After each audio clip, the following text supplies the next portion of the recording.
فاعوذ باللہ من الشیطان الرجیم بسم اللہ الرحمن الرحیم لا یکلف اللہ نفسا الا وسعها لها ما کسبت وعلیہا ما اکتسبت رب اشرح لی صدری ویسر لی امری واحلل عقدۃ من لسانی یفقهوا قولی۔ قابل قدر سامعین، دو باتیں اختصار کے ساتھ، ایک تو یہ کہ ہم اپنے مرنے والوں کے ساتھ کیا کر سکتے ہیں، دوسرے یہ کہ قبروں کے زیارت کے مسنون طریقے کیا ہیں۔ یہ دو باتیں اختصار کے ساتھ انشاءاللہ سمجھنے کی کوشش کریں گے۔ عمومی طور سے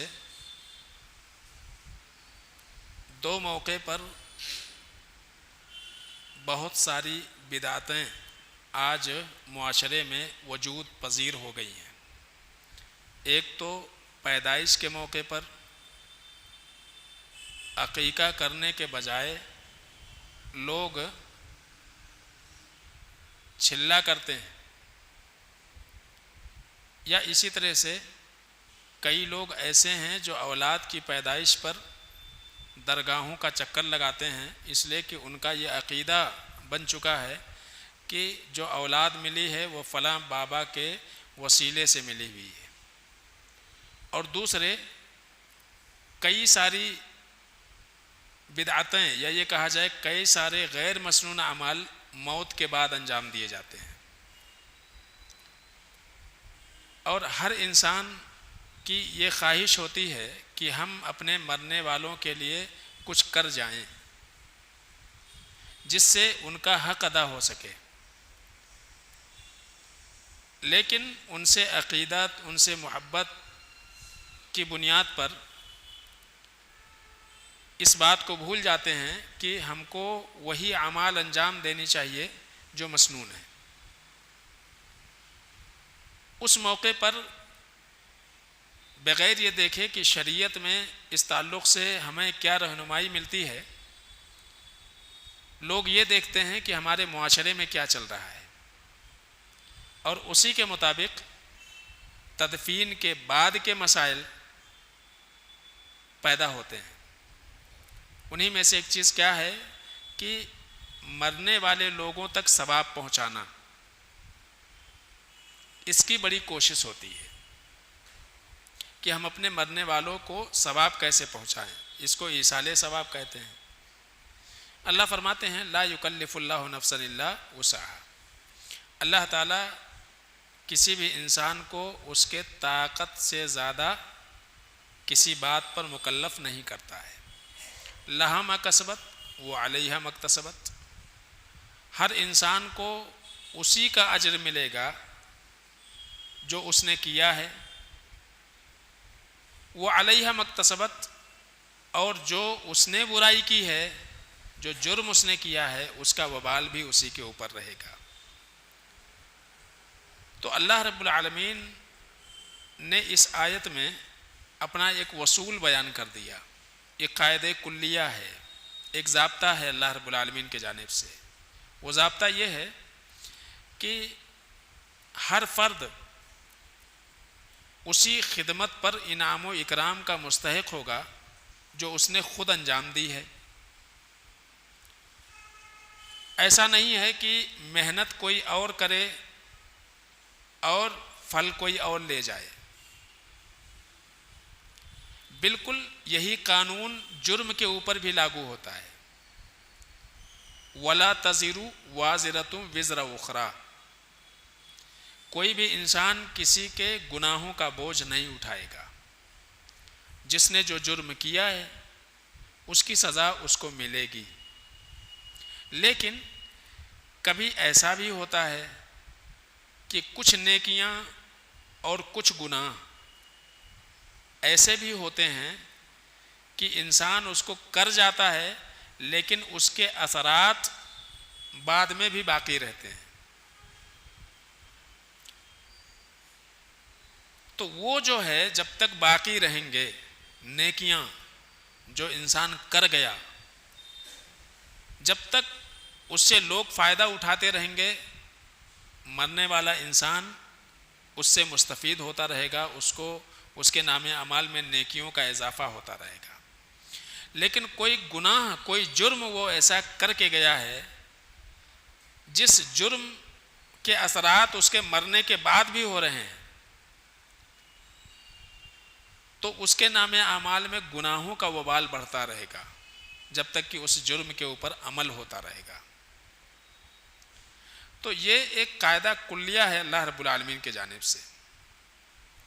اللہ کے رسول صلی اللہ علیہ وسلم نے ارشاد فرمایا، عقل مند انسان وہ ہے جو اپنی زندگی میں ہی اپنا حساب کر لے، یا اپنا حساب کرتا رہے کہ آج کا دن ہمارا کیسا گزرا، نیکیوں میں گزرا، برائیوں میں گزرا، اور پھر وہ ایسے اعمال اختیار کرے جو اعمال اس کو اس کے موت کے بعد بھی کام آئیں۔ اور بیوقوف ہے وہ انسان جو اپنے خواہشات کے پیچھے لگا رہے، منمانی زندگی گزارے، اور پھر اللہ رب العالمین سے بخشش کی امید لگائے۔ یعنی مجرم اس بات کی امید میں ہو کہ اسے سزا نہ ملے، یہ بیوقوفی ہے، اللہ کے رسول صلی اللہ علیہ وسلم نے کہا۔ تو قرآن و سنت کی روشنی میں ہم کو جو رہنمائی ملتی ہے کہ ایک انسان مرنے کے بعد کن کن چیزوں سے فائدہ اٹھاتا ہے یا کیا کیا کر کے جائے تو اس کے مرنے کے بعد بھی وہ اس کے حق میں بہتر ہوتا ہے۔ اللہ کے رسول صلی اللہ علیہ وسلم نے ارشاد فرمایا، بہت معروف بات ہے، آپ فرماتے ہیں اذا مات الانسان انقطع عنہ عملہ، جب ایک انسان مر جاتا ہے تو اب عمل کا سلسلہ اس کے ختم ہو جاتا ہے، یعنی اب قبر میں تو کوئی عمل کرے گا نہیں، جو کچھ کرنا تھا وہ ہو گیا۔ الا من ثلاثۃ، تین چیزیں ایسی ہوتی ہیں کہ وہ دنیا میں اگر کر کے گیا ہے تو اس کے نیکیوں کا فائدہ اس کو ملتا رہے گا۔ وہ کیا ہے؟ آپ فرماتے ہیں صدقۃ جاریۃ، یعنی پتہ یہ چلا جاری صدقہ، صدقے دو قسم کے، ایک صدقہ وہ جو آپ نے ابھی کیا، کسی نے اس سے فائدہ اٹھا لیا، وہ ختم ہو گیا۔ ایک صدقہ وہ جو آپ نے کیا، جس وقت کیا اس سے آج تک اور اس کے بعد بھی لوگ فائدہ اٹھا رہے ہیں، تو یہ ہوتا ہے صدقہ جاریہ۔ آپ نے مسجد بنوا دی، آپ نے مدرسہ بنوا دیا، آپ نے لائٹ کا انتظام کر دیا، آپ نے پنکھا لگوا دیا، آپ نے مسجد میں چٹائیاں بچھوا دیں، آپ نے ٹائلز لگوا دیے، آپ نے کلر کروا دیا، مدرسہ بنوا دیا، قرآن کے نسخے آپ نے جو ہے تقسیم کرا دیے، دینی کتابیں قرآن و سنت سے متعلق جو مسنون ہوں وہ آپ نے لے کر کے دے دیا۔ جب تک لوگ اس سے پڑھتے رہیں گے، اس سے فائدہ اٹھاتے رہیں گے، جب تک اس مصلی پر، اس جائے نماز پر مصلی نماز پڑھتے رہیں گے۔ آپ چلے گئے دنیا سے، لیکن پھر بھی جب تک آپ تھے تو اس کی نیکی مل رہی تھی، لیکن جانے کے بعد بھی ملتی رہے گی۔ اس کو کہا جاتا ہے صدقہ جاریہ۔ تو زندگی میں انسان کچھ ایسا کر جائے کہ جب تک وہ زندہ رہے تب تک تو فائدہ ہوتا ہی رہے، لیکن اس کے مرنے کے بعد بھی فائدہ ہو۔ اللہ کے رسول صلی اللہ علیہ وسلم نے ایک بات اور بیان فرمائی، آپ کہتے ہیں کہ کوئی انسان اگر کوئی درخت لگا کے جاتا ہے، ایک درخت لگا کے جاتا ہے، اس سے لوگ سایہ حاصل کریں یا وہ پھلدار ہے اور لوگ اس سے پھل حاصل کریں، تو وہ اس کے حق میں صدقہ رہے گا۔ یہاں تک کہ اگر چڑیا پرندے بھی اس سے مستفید ہوتے ہیں تب بھی اللہ تعالیٰ اس کے اوپر صدقے کا ثواب دیتا ہے۔ ایک چور چوری کر کے بھی لے کے چلے گیا تب بھی اس کو صدقے کا اجر ملے گا لگانے والے کو۔ آپ نے کہیں پانی کا انتظام کر دیا، کہیں فریزر لگوا دی، کہیں مٹکا رکھوا دیا اور وہ جاری ہے، تو یہ کیا ہے؟ صدقہ جاریہ۔ جب تک آپ باحیات ہیں وہ تو نیکی ملتی ہی رہے گی، لیکن جب چلے جائیں گے تب بھی نیکی ملے گی۔ لیکن اس میں ایک بات ہمیشہ یاد رکھیے کہ جو کام ہو وہ آپ اور اللہ کے درمیان ہو، آپ اور لوگوں کے درمیان نہ ہو۔ ہاں، کام تو آپ نے کیا، بورڈ لگا دیا وقف فلاں کی جانب سے، ٹھیک ہے، تو جب لوگوں نے دیکھ لیا تو پھر اللہ نہیں دیکھتا اس کو اللہ نہیں دیکھتا۔ اللہ کو دکھانا ہے تو لوگوں کی آنکھوں سے بچانا ہے، لوگوں کی زبانوں سے بچانا ہے، تو وہ صدقہ جاریہ رہے گا۔ ورنہ کر کے گئے تو بہت بڑے بڑے کام، مسجد بنوائی، اپنے نام کا بڑا سا بورڈ لگوا دیا، فلاں ابن فلاں نے اس کو بنوایا ہے، تعریف تو بہت ملے گی، لوگ بہت اچھا سمجھیں گے، یاد بھی کریں گے جب اس مسجد میں داخل ہوں گے، لیکن اللہ رب العالمین آپ کو بالکل یاد نہیں کرے گا، نیکیاں نہیں ملیں گی۔ تو صدقہ جاریہ اس کو کہا جاتا ہے کہ جس آپ نے کچھ، ایک صدقہ یہ ہوا کہ ایک آدمی بیمار تھا، آپ نے جو ہے علاج کے لیے اس کو شفا مل گئی، آپ کو نیکی اس کی مل گئی۔ ایک آدمی بھوکا تھا، آپ نے اس کو کھانا کھلا دیا، اس کا پیٹ بھر گیا۔ اور ایک وہ ہوتا ہے کہ جس کے فائدے جاری رہتے ہیں، تو یہ ہے صدقہ جاریہ جو اللہ کے رسول صلی اللہ علیہ وسلم نے بیان کیا۔ جاری صدقہ زندگی میں ملتا رہے اور موت کے بعد بھی اس سے لوگ فائدہ اٹھاتے رہیں۔ ایسے ہی گناہوں کا بھی معاملہ ہے، کچھ آپ ایسا سکھا کے گئے چوری چکاری کہ اس سے لوگ جو ہے اسی راستے پر چل رہے ہیں، کسی کو نشہ کرنا سکھا دیا، کسی کو چوری سکھا دی، کسی کو دھوکہ دینا سکھا دیا۔ وہ ساری حرکتیں جو آپ غلط سکھا کے جائیں گے، جب تک کہ آپ کے چیلے چاٹے رہیں گے تب تک آپ کو اس کا وبال ملتا رہے گا۔ اس جرم کرنے والے کو تو جرم کی سزا ملے گی ہی ملے گی، لیکن آپ کو بھی ملے گا۔ تو وہ صدقہ جاریہ نے گناہ جاریہ ہو جائے گا وہ، تو اس سے بچنے کی ضرورت ہے۔ ایک بات جو اللہ کے رسول صلی اللہ علیہ وسلم نے یہ ذکر فرمائی صدقہ جاریہ۔ دوسرا، علم ینتفع بہ، آپ کا علم جس سے بعد میں بھی لوگ فائدہ اٹھائیں، آئیڈیوز، ویڈیوز، کتابیں، چاہے آپ نے بنائی ہوں یا بنانے میں آپ نے مدد کی ہو، اس سے بھی آپ فائدہ اٹھائیں گے۔ کتابیں آپ نے لکھی ہیں یا لکھنے میں، چھپوانے میں آپ نے مدد کی ہے، وہ آپ کے حق میں کیا ہو جائے گا؟ صدقہ جاریہ ہو جائے گا۔ ایسا علم جو شرعی ہے جس سے لوگ فائدہ اٹھاتے ہیں۔ علم میں صرف قرآن و سنت ہی نہیں ہے، علم میں ہنر بھی ہے۔ آپ کو کوئی ہنر آتا تھا، ڈرائیوری آتی تھی، آپ نے کسی کو سکھا دیا، اب وہ رکشہ چلاتا ہے، اس سے اس کا گھر پلتا ہے، یہ بھی کیا ہے؟ آپ کے لیے صدقہ جاریہ ہے۔ کوئی بھی کام، آپ کو مکینیکل فیلڈ میں کوئی کام آتا تھا، گاڑی بنانا، پنچر بنانا، آپ نے سکھا دیا کسی کو، اس سے وہ فائدہ اٹھا رہا ہے۔ آپ ٹیچر ہیں، آپ نے بہت سارے بچوں کو پڑھایا، کوئی انجینئر بنا، کوئی ڈاکٹر بنا، کوئی کچھ بنا، اب وہ حلال روزی اس سے کما رہا ہے۔ جب تک وہ حلال روزی کماتا رہے گا آپ کو اس کا اجر ملتا رہے گا۔ تو علم ینتفع بہ سے صرف مراد شرعی علوم نہیں ہے، وہ سارے ہنر، وہ ساری چیزیں جس سے لوگ فائدہ اٹھائیں، وہ ساری کی ساری اس میں مراد ہیں۔ تیسری چیز کیا ہے؟ او ولد صالح یدعو لہ، اولاد جو آپ چھوڑ کر کے گئے، اولاد کی اچھی تربیت کی، اور اب وہ اولاد اسی اچھی تربیت کی وجہ سے نیکیاں کر رہا ہے، نمازوں کا پابند ہے، صدقہ و خیرات کرتا ہے، دعا کرتا ہے، وہ ساری چیزوں کا فائدہ، وہ اولاد جتنی بھی نیکیاں کرے گی ان ساری نیکیوں کا اجر اس کو تو ملے گا ہی ملے گا، لیکن ماں باپ کو بھی ملے گا، چاہے اولاد نیت کرے اس کی یا نہ کرے۔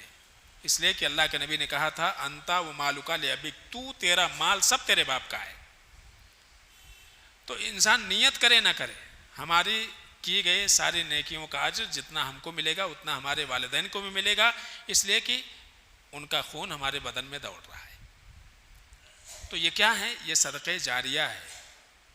یہ چیزیں وہ ہیں کہ موت کے بعد بھی یہ سلسلہ ختم نہیں ہوتا ہے۔ اسی طرح سے مرنے والے کی خواہش پوری کرنا. ایک انسان اس دنیا سے چلے گیا, اس نے کوئی تمنا اس کی تھی جو اس کی زندگی میں پوری نہیں ہوئی, لیکن تمنا بھی کیسا ہو, نیک ہو, تو اس کو پورا کرنا چاہیے. ایک خاتون آئیں, اے اللہ کے رسول صلی اللہ علیہ وسلم میری امی کا اچانک انتقال ہو گیا, اراہا لو تکلمت تصدقت, میرا یہ خیال ہے کہ زندگی میں جب تک وہ تھیں صدقہ و خیرات میں بہت آگے تھیں, میرا خیال ہے کہ اگر ان کو موقع ملتا تھا تو ضرور کچھ نہ کچھ صدقہ کر کے جاتی تھیں. افاتصدق عنہا, میں ان کے جانب سے صدقہ کروں؟ تو اللہ کے نبی نے کہا کہ کرو, نیکی ملے گی. تو کوئی ایسی تمنا, کوئی ایسی خواہش جو ماں باپ نے ظاہر کی ہو اور اچھا ہو, اس کو پوری نہ کر سکے ہوں, تو اس کو پورا کریں گے تو ماں باپ کو اس کا فائدہ پہنچے گا, وہ جو ہے ضرور فائدہ پہنچے گا. اسی طرح سے میت کی منت پوری کرنا, کوئی نظر مان لی تھی زندگی میں, پورا کرنے سے پہلے چلے گئے اس دنیا سے, لیکن منت بھی جائز ہو, جائز ہو, جس میں اللہ اس کے رسول کی مخالفت نہ ہو, شریعت کی مخالفت نہ ہو, تو منت پوری کرنی چاہیے. ایک خاتون نے سوال کیا, سعد بن عبادہ رضی اللہ تعالیٰ عنہ کہتے ہیں کہ اللہ کے رسول صلی اللہ علیہ وسلم سے فتویٰ پوچھا گیا, کہا کہ میری ماں مر گئیں وہ علیہ نظر, فقال اقضہی عنہا, میری ماں چلی گئیں, ایک منت تھی ان کے ذمے, وہ پوری نہ کر سکی, میں کروں؟ تو اللہ کے رسول نے کہا کہ بالکل کرو. اسی طرح سے میت کی طرف سے صدقہ کرنا ضرور کیجیے, اس کا بھی فائدہ پہنچے گا مرنے والے کو. جیسے کہ اللہ کے رسول صلی اللہ علیہ وسلم سے پوچھا گیا صدقہ کروں, تو اللہ کے نبی نے کہا بالکل کرو ماں کی طرف سے. تو صدقہ کیا ملے گا؟ میت کے ذمہ اگر قضا روزہ رہ گیا ہے, قضا روزہ, رمضان میں بیمار پڑ گئے, اس کے بعد اللہ نے شفا دے دی, ان کو قضا کرنا تھا, تندرست ہو گئے تھے, قضا کر سکتے تھے, لیکن قضا کے ایام یا جب انہوں نے سوچنا شروع کیا تو اللہ نے اس دنیا سے اٹھا لیا. تو اب جو روزے چھوٹے ہیں ان روزوں کی قضا کر لینی چاہیے. لیکن ایسا ہے کہ ایک انسان رمضان شروع ہوا بیمار پڑ گیا, یا بیچ رمضان میں بیمار پڑ گیا, پہلے روزہ رکھ رہا تھا بیمار پڑ گیا, اب روزہ نہیں رکھ رہا ہے, اور جو ہے اس کو شفا ملی نہیں, رمضان بھی ختم ہو گیا اور پھر اسی میں اس کا انتقال ہو گیا, تب ان روزوں کی قضا نہیں ہے, اس لیے کہ اس کو موقع ہی نہیں ملا, اور بیمار سے اللہ تعالیٰ نے روزے کو معاف کیا ہوا ہے کہ وہ ان کنتم مریضا او علی سفر فعدۃ من ایام اخر, تو اس کو موقع ہی نہیں ملا, لہذا اس روزے کی قضا نہیں ہے. میں نے کہا کہ ایک آدمی روزہ چھوٹا ہوا تھا, اس کو موقع ملا روزہ رکھنے کا لیکن نہیں رکھ پایا, اس لیے نہیں کہ بیمار تھا, کسی وجہ سے نہیں رکھ پایا, تو اب وہ چھوٹے ہوئے روزوں کی قضا ورثہ جو ہیں ان کو کرنا چاہیے. تو روزوں کی قضا کرنا چاہیے. معذور والدین کی طرف سے حج بھی کر سکتے ہیں آپ, حج بدل جس کو کہا جاتا ہے, لیکن حج بدل وہی کرے گا جو اپنا حج کر چکا ہو. اسی طرح سے قبرستان جانا چاہیے کبھی کبھار, لیکن اس کے لیے کوئی دن متعین نہ ہو کہ عید کے دن جائیں گے, بقرعید کے دن پورے گھر والے جائیں گے, جمعہ کے دن پورے لوگ جائیں گے, ایسا نہیں. جب بھی موقع ملے تب بھی آپ جا سکتے ہیں, وہاں پہ جائیں. طریقہ کیا ہے؟ وہاں جانے کے بعد دعا پڑھیں, السلام علیکم اہل الدیار من المؤمنین والمسلمین وإنا ان شاء اللہ بکم للاحقون. ٹھیک ہے, دعا پڑھیں اور مرنے والے کے حق میں دعا کریں. اللہ کے رسول صلی اللہ علیہ وسلم نے دو باتیں بیان فرمائی, فإنها تذکر الآخرہ. ایک کام کیا ہے؟ دو کام ہی کرنا ہے, گئے داخل ہوئے تو دعا پڑھ لینی ہے. اس کے بعد دوسرا کام کیا ہے؟ دوسرا کام یہ ہے کہ مرنے والے کے حق میں دعا کرنا ہے, اللہ ان کی مغفرت فرما, اللہ تعالیٰ ان کو قبر کے عذاب سے بچا, اللہ ان کے درجات کو بلند فرما. ٹھیک ہے, یہ ساری دعائیں کرنا چاہیے. آپ دعا کیجئے, قبلہ رخ ہو کر کے دعا کر لیجئے, ہاتھ اٹھا کے دعا کیجئے, بغیر ہاتھ اٹھائے دعا کیجئے, کوئی حرج نہیں ہے. دعا کریں. اور اس سے دوسرا فائدہ کیا ہے؟ آخرت کی یاد آتی ہے۔ اللہ کے نبی نے فرمایا جب انسان مردوں کے درمیان رہتا ہے اس بستی میں تو اس کو یاد آتا ہے کہ کل ہم یہاں ہوں گے۔ تو یہ دو فائدے ہیں۔ تو یہ ہے زیارت قبور کے مقاصد عمومی طور سے، تو دعا پڑھنا ہے اور جا کر کے ان کے حق میں دعا کرنا، اپنے لیے دعا، ان سے اپنے لیے دعا نہیں مانگنی ہے آج کل۔ اور دوسری بات یہ ہے کہ عورتیں بھی کبھی کبھار جا سکتی ہیں، لیکن محرم کے ساتھ میں جائیں، تنہا نہ جائیں، امن ہو تو جائیں، خوشبو لگا کے نہ جائیں، بے پردہ ہو کر کے نہ جائیں۔ کبھی کبھار جا سکتی ہیں، ہمیشہ نہیں، کوئی عادت نہیں بنانا چاہیے۔ تو کبھی کبھار عورتیں جا سکتی ہیں قبرستان میں۔ اللہ کے رسول صلی اللہ علیہ وسلم نے پہلے منع کیا تھا، پھر بعد میں آپ نے اجازت دی، لیکن ان شرائط کے ساتھ، ان شرائط کے ساتھ۔ تو یہ ہیں کہ ہم اپنے مرنے والوں کے لیے کیا کچھ کر سکتے ہیں۔ اس کے علاوہ تیجا، 40واں برسی، جو کچھ منایا جاتا، فاتحہ، قرآن خوانی اور بیجوں پر پڑھنا، یہ کچھ بھی جائز نہیں ہے۔ نہ ہی شب برات میں اور اس میں مختلف موقع پر جا کر کے پھول ڈال کے آنا، یہ کہیں ثابت نہیں ہے۔ پانی رکھ کے آنا، بعض لوگ ایسا کھڈا بنا کر کے اس کے اوپر پانی رکھ کے آتے ہیں، پرندے پانی پئیں گے تو اس سے مرنے والے کو فائدہ پہنچے گا۔ یہ کچھ مسنون چیز نہیں ہے۔ جو چیزیں ہیں آپ کرنے والے مرنے والے کے ساتھ یہی وہ چیزیں کر سکتے ہیں جو اللہ کے رسول صلی اللہ علیہ وسلم نے بتائی ہے۔ اللہ سے دعا ہے کہ العالمین ہم سب کو سمجھنے عمل کرنے کی توفیق عطا فرمائے، آمین یا رب العالمین۔